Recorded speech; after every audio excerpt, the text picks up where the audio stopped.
What is the most notable aspect of that lineup, Lou? I think the only question was second base. Romy Gonzalez, when you have faced righties, has been hitting fifth for you behind Yoshida now for 2 or 3 weeks. It looked like a set lineup. He hasn't looked right here the last couple of days. I don't know if he's dealing with something or not, but for him to be in this lineup, but hitting ninth, kind of tells you they're trying to manage maybe late in the game. He might be a guy that they'd look to maybe bring somebody in to swing it for pinch hit. All right, now that we got the lineup out of the way and your reaction, how you feeling? You the blood pressure okay? Where's the pulse, the heart rate? What have you been doing all day to get ready? Because you still got, 3+ hours? Yeah, you got to pace yourself is what you really got to do. And I've been doing it all day long. I'm on the train right now, about to arrive at Yankee Stadium. So it doesn't really hit you until you're kind of in the booth with like 10 minutes to go. You know what I mean? Before the first pitch. So you try to kind of calm the nerves and get ready to go here. But the beauty of it is, like, I still have those same feelings like I play. The difference is I don't have to go out and play. I can just sit there and watch it. So it's kind of nice. So, Lou, of all the different things that went wrong last night or that the Red Sox didn't do that led to that unfortunate 4-3 defeat, which one bothered you the most? Yeah. I would say the Bayo start. Because I felt like the reason why Whitlock was stretched for 2 innings is because he couldn't get through the third. And that just sort of started, the bullpen deployment, right? If he had given you 3 1/3, if he had given you 4 innings, you're not going to have to get 2 innings from Garrett Whitlock. You get 1 inning, and it might affect tonight's ball game as well. So I just think the way it started, I think it was a good call. I don't think he had anything. I think it's a bad lineup matchup for him. Hasn't been in the past, but back then he used to be able to throw a changeup. And the fact that he hasn't been able to throw one now for a month in this ballpark, that's scary. So I think it was the right call, but it just really made the bullpen a guy short. Hey, Lou, I was listening to you guys last night for the first few innings, and it seemed like you guys thought that maybe the Sox hitters were kind of laying off some really good pitches. They weren't as aggressive, that maybe they were thinking that, they just wanted to tax Rondon to get to the bullpen. Do you think that should be a strategy? I mean, clearly getting to the Yankees bullpen is a strategy. They're trying to do that, but should they be a little bit more aggressive in some of these early in these counts than they were in last night's game? Yeah, I think so. I think it's a different ball game tonight with the guy in the mound. I just feel like Fried and Rodon, who both threw a lot of fastballs, really didn't throw many, in against this Red Sox lineup rather. So like early on, I think that kind of, he didn't challenge them as much. Fastballs in, fastballs away. That's why you saw a lot of sliders and changeups taken for strikes. I think he kind of kept them off balance a little bit. But tonight's a different story. I think all around, you got 2 young kids in the mound. You don't know how long they're going to go. It's an elimination game. Somebody may go 2 innings and be throwing the ball well. This is one of those crazy games where everybody comes out of that bullpen. I would think everybody except for probably Crochet and Bayo, but you never know with him either. Lou Merloni, who will be in the booth again tonight with Will Fleming, Will Middlebrooks, and throughout the rest of the playoffs, assuming there is a rest of the playoffs after tonight in this game. Connolly Early, these numbers are flying around. He's like the first guy to start a playoff elimination game within 30 days of his big league debut, and youngest guy since Babe Ruth to start a playoff game. Is he ready for this situation? Yeah, we're going to find out. It's hard to say yes or no because we haven't seen him enough. I think the one thing to keep in mind is he's had 4 starts, 2 on the road. His 2 starts on the road were in Tampa and Sacramento, 2 ballparks that are minor league parks. Yeah, he's never pitched in front of more than 12,000 people.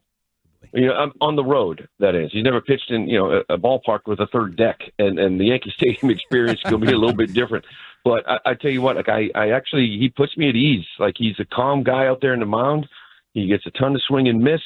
He's kept the ball in the ballpark. He's only given up 1 extra base hit in 4 starts. I actually feel pretty confident with him out there. And they're going to probably ask him to maybe go 4 innings tops. Yikes, I can't believe we're looking for a glorified opener tonight. It is a massive stage. And opposite him, Lou, we got to root against a local kid tonight. I mean, he's from Walpole, went to college around here. What do you know about Schlittler, and what should it's difficult to say. What should Red Sox fans expect from Schlittler? There's 98, 99 on top of the zone. He's a big guy, throws the ball hard. It's true, right? You don't want to hate against your local guys, but he's from Walpole. So I'm going old school Bay State League, Framingham Walpole rivalry. So for me, it's easier. I hated Walpole growing up in Braintree, Lou. Come on. I hated him. That's what I mean. So, but however, Northeastern guy playing for my boy Mike Glavin down in Northeastern. He loves him, but still, I think Glav's rooting for the bullpen to give it up. But it's an interesting game, right? Because you get these two rookies out there. One's from Walpole, went to Northeastern against you, pitching for the Yankees. So it's both young pitchers. I think it's going to be obviously a big bullpen game, and this game will be decided probably in the middle innings. Well, I was going to ask you about the bullpen because it feels like the Yankees have used a lot of their high leverage pitchers. Yep. In the last two games, does that give the Red Sox an advantage in the bullpen because of that? It's funny because it's like 3 days. They're all going to go on 3 days. Whitlock's on 47 pitches, but I still kind of view this as like, it's the first round. Like, if we're talking about the ALCS, in 2 weeks, if we're talking about the World Series, then you start talking about usage of bullpens. But I'm not really sure it comes into play today. I expect Whitlock to be ready. Holy train. Uh-oh. Lou? Did you miss your train? No. A train just went flying by me. But you're okay. Watch out on those platforms, Lou. Behind the yellow line. Holy smokes. No. It was a 4. Was it like a 4-5 or something? Step away from the line. Yeah. That's a my answer in the train talk, that's a good way of saying I don't see it being a problem here tonight. The playoffs just started. These guys are still kind of fresh. Give them a couple of weeks before they're really struggling. So, Lou, my guy Ted Johnson has questioned Jiren Durant when he's in the leadoff spot. He's questioned sometimes if he puts too much pressure on himself. And obviously, Jiren Durant made a huge mistake last night, which you could argue cost them the game. Butterfly effect, who knows? Took accountability for it. Now he's in the leadoff spot, coming off last night.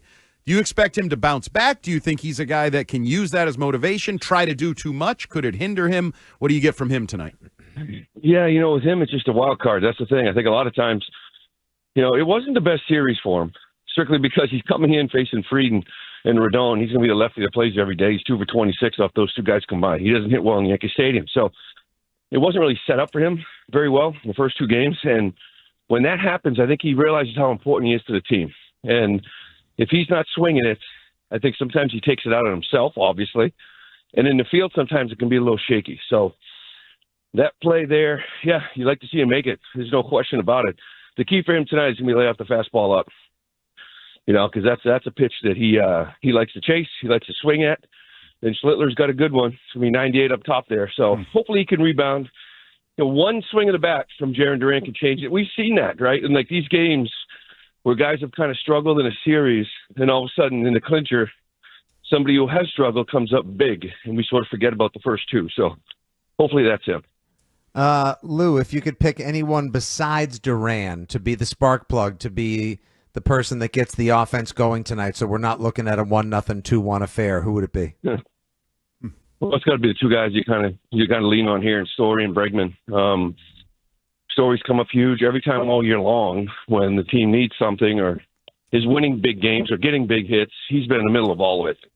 And then you got to lean on the experience of Bregman. He's been here before. So hopefully he just kind of comes in here, relaxed, loose, and that kind of guys play off of that. But, in that first inning, if you see guys that have been here before, like Story, like Bregman, come out and maybe have a good at-bat, hit the ball hard, whatever, get on base, pop a double. I think that can kind of relax some of the guys. Hey, Lou, I heard your little mini rant after the game, so I'm going to set the ball on the tee for you to knock it out. Nice. They have thousands of at-bats, the Red Sox have this year, but only 13 bunt attempts. And I heard you last night talking about the bunting, and how come these guys can't execute the bunt better? Like in BP, do the guys not practice bunting as part of their BP practice? Why can't they bunt better? Yeah, they do. I mean, they practice bunting, but it's just like anything else. You can take BP all you want, but until you get in a game and do it, it's completely different. To me, it's the problem with baseball, and it's not just the Red Sox, although given the type of team they are right now, and they really did this in September, move the runner, put some bunts down in September. But the game itself, like for 6 months, is, hit home runs, don't bunt. That's not a way to maximize runs. Well, should I move the runner over for third? Nope. Try to get a hit, try to hit a double, try to score 3 or 4 runs every inning. And then it seems like when the games matter the most, when we're in the playoffs, you see all these teams trying to bunt. And all of a sudden, contact matters. Like, people are like, no, I can't strike out in the playoffs. Need more contact. Well, you need more contact. You need to do little things. You got to play fundamental baseball. But in the regular season, none of that matters. Like, how does that make sense? Like, how do we not preach moving runners and making contact and bunting and winning ball games during the regular season? And then all of a sudden in October, we want our team to figure out how to play differently? Like, it just – and like I said, it's not the Red Sox. It's everybody. All of a sudden, you get to the postseason and the things that should matter all of a sudden matter, but for 6 months you tell me they don't? It's just a weird place. All right, Lou, before I ask you to map out what is going to happen tonight, we got to bitch about one more thing. Can you explain to me, I keep going through it, I don't understand why Nate Eaton is not thinking, I'm crossing home plate no matter what. If the inning ends on a ground ball to first, whatever. If not, I score. Like, what the hell happened there? Yeah, I think that's a little combination of both him and Kyle Hudson, third base coach. You know, I think up the middle he's waving him when he sees it caught.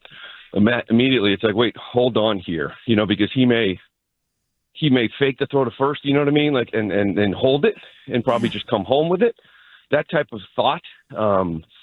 To me, I like to see him round the base a little more aggressively. I mean, even if Rice picks that ball and he's safe, he's not going to throw across the diamond and throw him out. So if you're a third of the way down and the conversation turns into, hey, follow the ball, then you see it trickle away, you got a better shot of scoring. Now, I will say this, the angle in which that ball ricocheted off Rice, if you think about where the third basemans are, it kind of went to Rice's back right.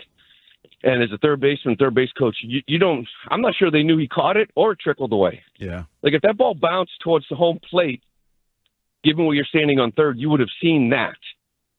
But it was kind of behind him and Yoshida, and it's tough to kind of see. It's unfortunate. If you were uber aggressive, which maybe you should have been because it was 3-2, 2 outs, and just send him the entire time, you would have scored easily. Yes, that's what I'm saying. All right, so let's move on. It's Game 3. You'll be in the booth tonight, Yankee Stadium here on WEEI. What's going to happen? Yep. Map it out for us. I think they'll win. Yeah. You know, I saw Bregman leaving the hotel, and I don't really see him smile too much, and he just had a huge smile on his face. He looked at me, and he's just like, this is going to be fun. And for some reason, I just calmed my whole body down. Yeah. You know, I don't know why. But I think, you know, I don't know how far they can go because their pitching's really thin.